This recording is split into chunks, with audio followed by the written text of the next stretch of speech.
Hey, everybody, and welcome to the Sam and Cole podcast, brought to you by Black Creek Outfitters right there at the town center.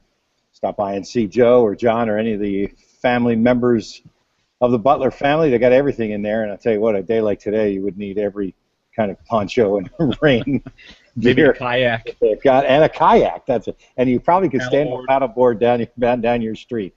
And if they had it, if you need it, they have it. And I can tell you this as well, Cole. I mean, it might be the right spot for the big green egg under the magnificent lanai that you have in your somewhere on that massive property. That Sure, historic Pepper Manor has Pepper a lot of Manor. space. Yeah. Exactly. But Black Creek Outfitters, the supporting and presenting sponsor of the Sam and Cole podcast. You know, it'd be nice to have a supporting sponsor for the Jaguars because right now it's neither their offense nor their defense, and at least not for a full football game. But you could say that special teams did play a bit better this past week. But interestingly enough, once again, Cole, you either do your job or you're going to be held accountable for it. And the Jaguars today cut when one play that he was in and gave up the touchdown to Eddie Royal. Yeah, Winston Guy was a guy who went from kind of just an afterthought to one of the darlings of training camp to a starter to a scapegoat. And To a guy who scored a touchdown, if you remember, in the opening preseason game on an interception. Yep, that's right. Yeah, and he had sort of become that, hey, look at the progress that the team is making. And I think it's maybe apropos that we sit here at the quarter post and kind of assess things. And, you know, fans and media, we all spend all the time we can figuring out where is this team? How good are they? Where's the progress happening? And I thought it was very telling in Gus Bradley's press conference today that, he kept bringing up the word trust. And that was a key part of his message on a number of different answers. And I finally said, well, you're talking a lot about trust. Where's the problem? And he said, it's as simple as guys not trusting that the guy next to him is going to do his job. And so it's not just about do your job. It's also about do your job often enough that somebody else doesn't have to feel like they have to cover for you. Fair enough.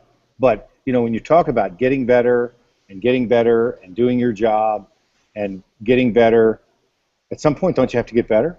Yeah, and one of the other things that Gus said today was that he wanted to challenge his coaches to do things differently, to not just think that, being dedicated to a process and being tied into routine, that those are two different things. And he wants these losses to hurt. Right. I will say I have a question about, is he doing the right thing to be in these situations where they're taking pressure away from, pressure-free situations for the players? And I start to wonder about that. I thought it helped him continue to reach the players after the 0-8 start last year. It feels like a different locker room right now than it did at 0-8, though. I agree with that.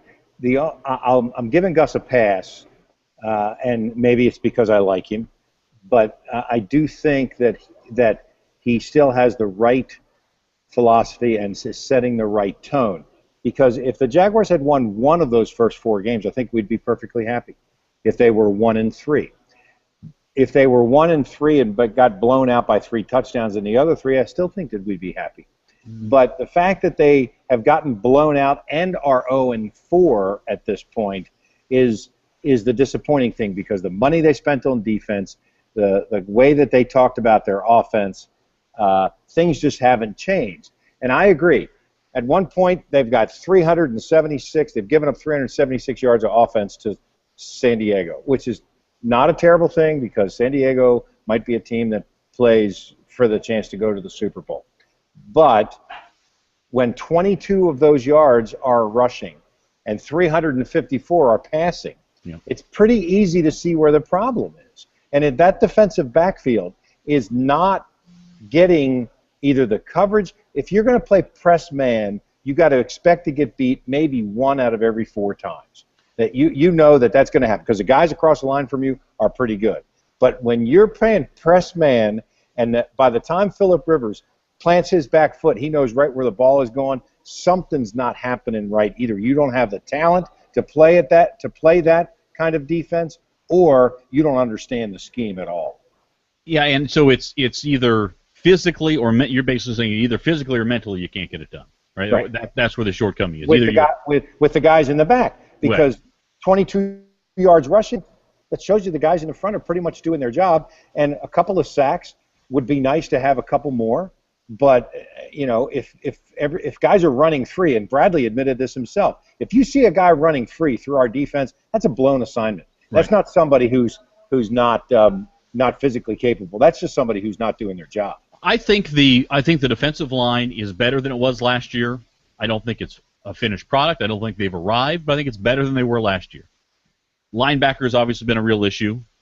Safety's been a tremendous issue. I think the corners have played, not great, but they haven't been brutally bad. By and large, it's been linebackers and safeties, don't you think? Particularly in coverage. Gratz is their second best corner.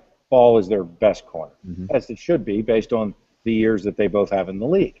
So, and I think you could upgrade both of those positions, by the way, in the offseason. I think both of either by Gratz improving, or I think you can get better than those positions, than those two guys at that position. But I think they're okay. I don't think they haven't been the chief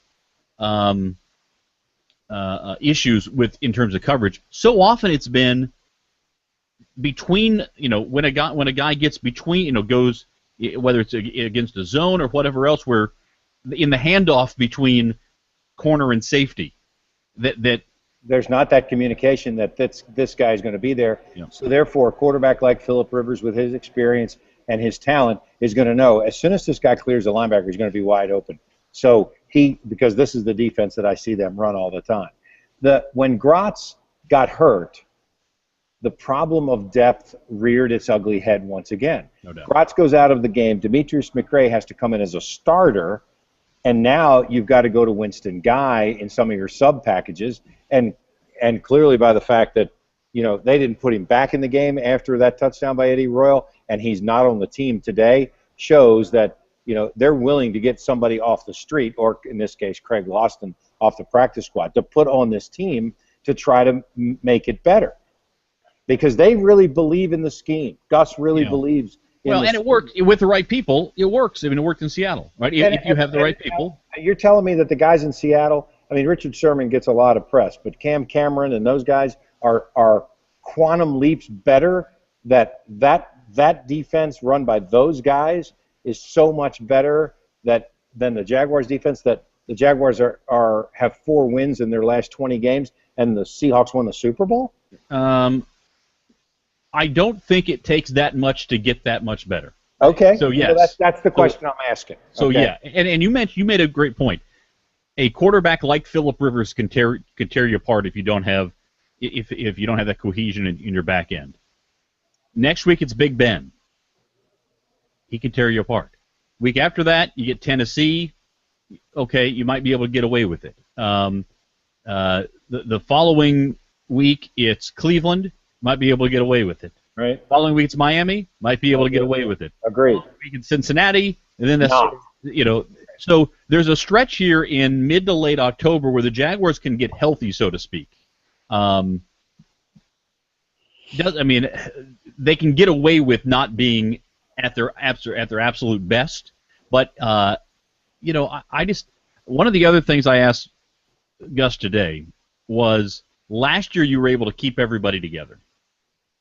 This year, do you have to do things differently in order to keep? Because he has put a different kind of expectation on wins, and he still says no. It's still about getting better every day. But it goes back to your point. You can preach get better every day, but you got to get better some days. Right. You don't have to get better 7 days a week. If you get better 3 days a week in the NFL, and you stay the same the other 4, you're better.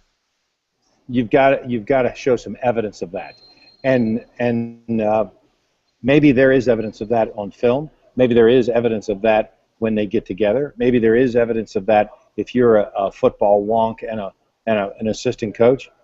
From the layman's eye who buys a ticket to come to this game, There is not evidence of that yet. The only exciting thing is Blake Bortles shows that, potentially he can make some plays. Now, yesterday in the locker room, Bortles said, and I thought it was the right thing to say. He said, "Look, we're showing flashes of what we're capable of doing, what we see ourselves do, not only in practice but projecting it into games." He said, "But that's not good enough. We got beat because we're so inconsistent with those kinds of plays." But he said, "When you see us make a good play, that's who we believe we are. We just need to make that play every time, or at least 3 out of 4 times." And he should believe that. But how many times have we heard that from bad teams? It's what makes a team good in the NFL, Sam, is not that they can make a play. It's that they make plays consistently.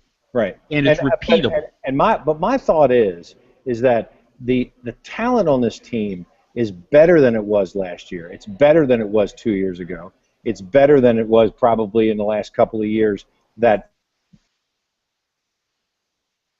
just hasn't been able to play at that level. Now, eventually that becomes the coach's problem. I was talking to my wife today, and she's really a big Jaguar fan, and she said, "I don't get it, because I hope Gus makes it because I don't want him to be fired, and we have to go through this all over again." I said, "Well, here's the difference. I really believe that the players that they have are capable of growing and becoming competitive in the league. When he got here, you knew that the roster was deficient. Right now, after 2 years of Caldwell and Bradley, this is a better roster. It's not performing at that level. It's time for them to start doing that." All right, we've done this. We've played this game before. We're going to play it again. If you could take 2 players from all of NFL history and put them on this Jaguars team to make a difference, what 2 players would you pick? What 2 players would I pick? I would pick. Do they both have to be on one side of the ball, or both sides? Anywhere you want to put them. Anywhere. Yeah, anywhere you want to put them. All right. Well, it's funny how you always make me go first here. I'll give you mine. While you're thinking, I'll give you. So I'm going to take one. I need a safety who is a real quarterback of the defense, who's going to sit back there and be able to orchestrate the back end. So you don't think Cyprien is capable of doing that right now? He's a strong safety. Usually it's a free safety who plays this role. Right. Somebody who can be a ball hawk, somebody who can make plays, somebody who can orchestrate, who's a film junkie, who studies everything, knows the little details. And I'm reaching back into my childhood a bit, but there is a Jacksonville connection here. I'm going to go with Deron Cherry. It doesn't have to be a Hall of Famer, but he had 50 interceptions or something, but he was a guy who knew every little thing and could always position a defensive backfield. That's what I want on the defensive side of the ball. Offensive side, what do you want? On offense, if you give me Tony Gonzalez, I think this is a 25-point-a-game offense because he can threaten down the middle, particularly in this day and age where you can't hit anybody. And Bortles has looked very comfortable throwing between the numbers in particular when he stays in the pocket. When he rolls out, he'll take his pick. But we saw it with Clay Harbor, and there's no depth on this offense.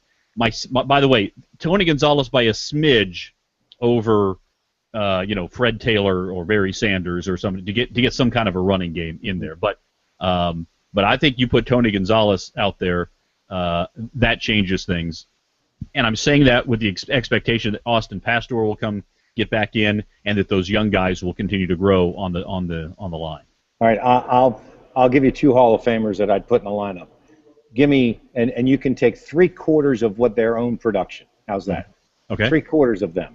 I'll take 3/4 of a Lawrence Taylor type, a guy who disrupts the pass. Yeah. Who the defense has to identify, who can cover in space, who wants to tackle, who can tackle downfield, somebody like that.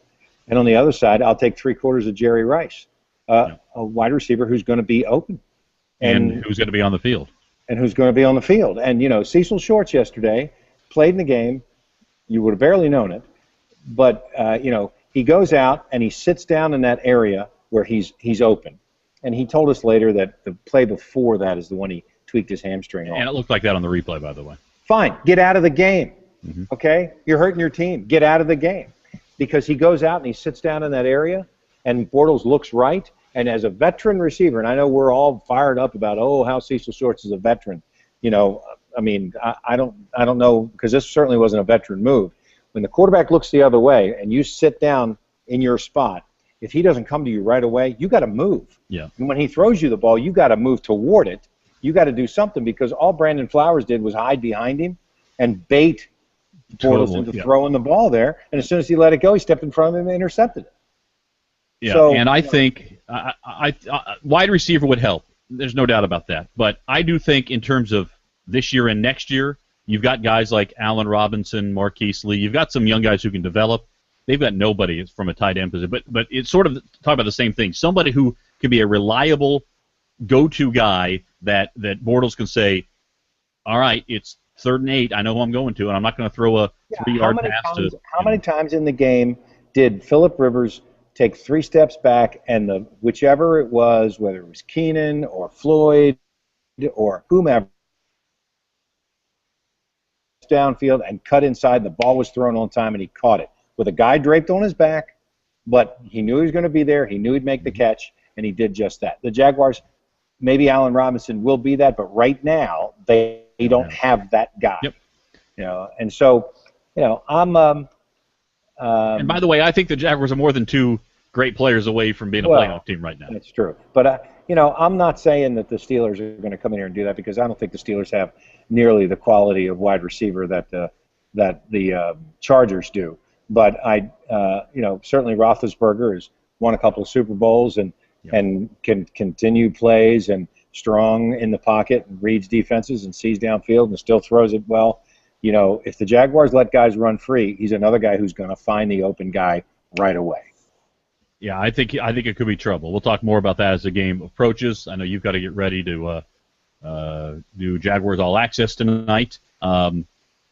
I wish we had a little more time, because I would love to make a little comment, spend some time on the Ryder Cup and Phil. I got a couple minutes. Okay, let me just put this out there.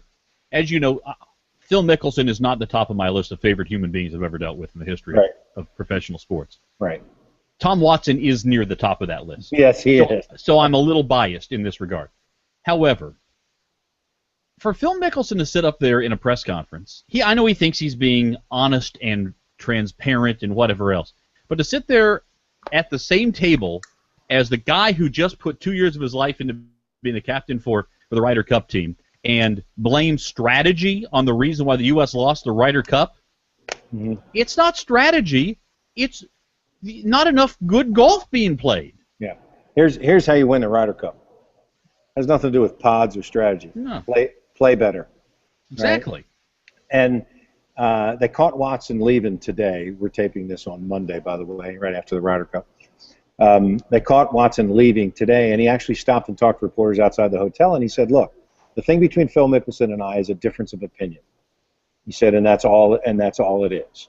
I will say that I'm proud of how hard my team fought. We just ran into a buzzsaw, and the other guys played. When you have, and I forget what it is, 6 of the top 15 players in the world on your team, you're going to be the favorite, and they were, and they proved it. Yeah. I thought that was a very solid move by Watson, who is one of those unsentimental, very straightforward.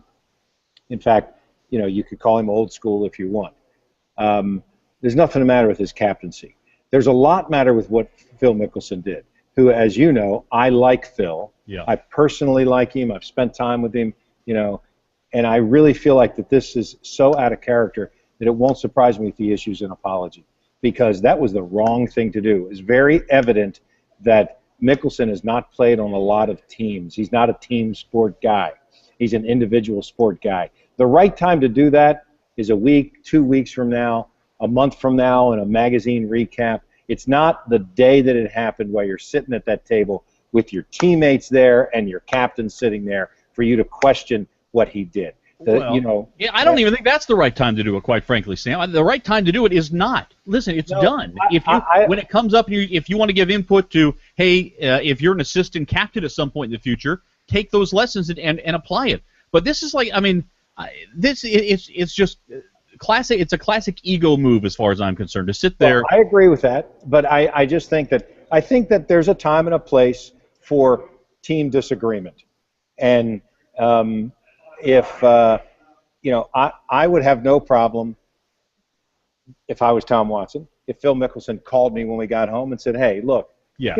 I know we differed about this, and I didn't say anything, but they're going to do a magazine piece on me a month from now, and I'm probably going to say that we've gotten away from what we were successful at, and that's what I'm going to say. I know we disagree on it. I'm just trying to give you a heads up." And to me, that's how you operate. You just don't go off at the end of the table. I was just dumbfounded. Like, I was aghast. Yeah. Yes, it's true. Yes, that's your opinion. Yes, like you said, you're being honest and transparent. You're also being stupid. Yeah, you're being a jerk is what you're being at that point. I mean, I'm talking about salt in the wound. Exactly. So, all right. That'll do it for us here on the pod. I'm glad we could get into that. I just... No, you're right. You're 100% me up a little right. bit. And from somebody who's not a Mickelson fan, that's the best part. Yeah. And by the way, if the Royals take care of business against the A's, right?